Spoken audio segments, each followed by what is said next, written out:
All right, I'm on hole number 3 of the Great Outdoors Tournament. I'm in Tuesday's qualifying round.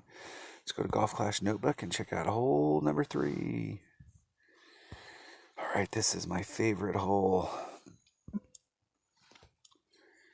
This might be my absolute favorite hole in the game. It's a very tough hole, but it's very doable.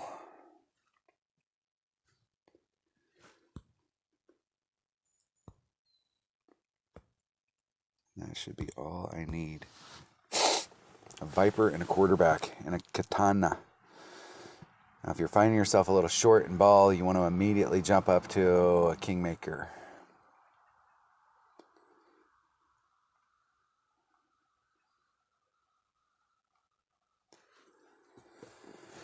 The side spin is really important here.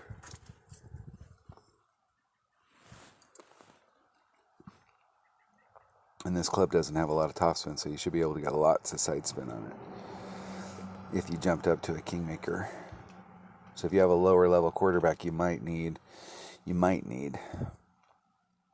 definitely want to do a wind adjustment down here, and I can't remember exactly what it is, but I'm going to do like about a 20% wind adjustment.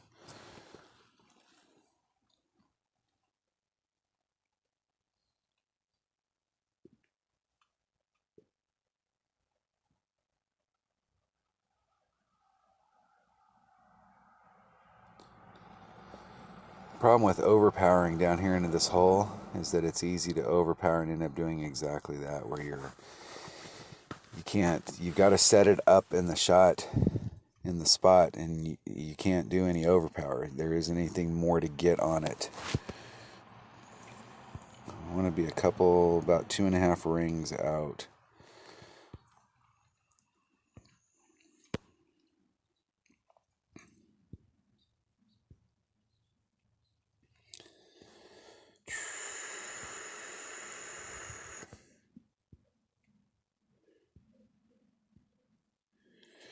Okay, I'm going to do a 2-4 adjustment. It's about 2.5 rings. Put some curl on it. Hitting it perfect. Just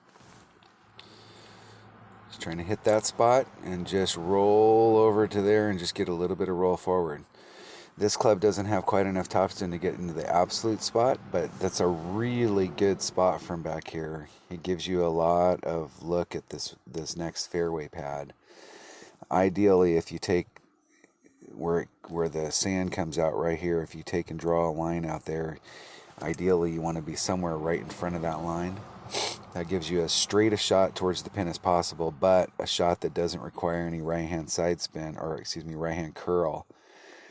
So our opponent hit it forward here, and now they're going to have to go around the trees. They're right behind the trees, so they did not do themselves any favor. They would have been better off to just lay up right where I'm at.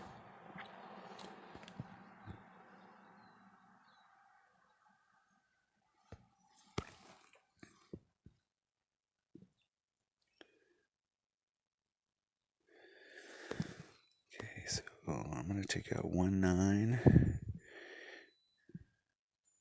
I'm going to leave 1-9 in it. I'm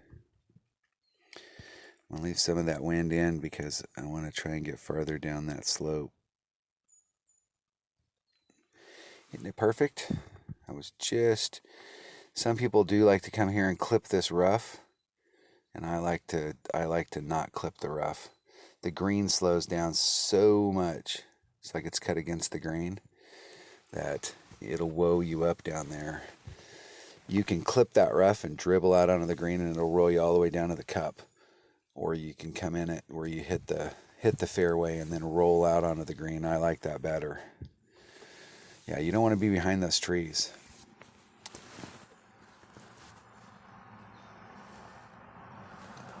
In this situation, I would probably have put my ball so that it was right behind this tree, and I would have curled it around that tree instead of trying to hit through them. It's never good when you try and hit through them, because sometimes you'll make it through and sometimes you'll end up getting caught up just like that. It's always better to try and go around it. That's why you have curl on your club.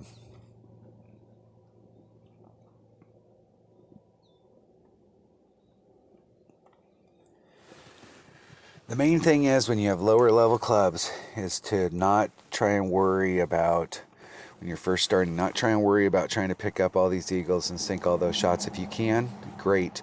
But your main goal is to get on, get your birdie, get your eagle, move on to the next hole. And be consistent, because consistency will win you a lot of spots in your bracket.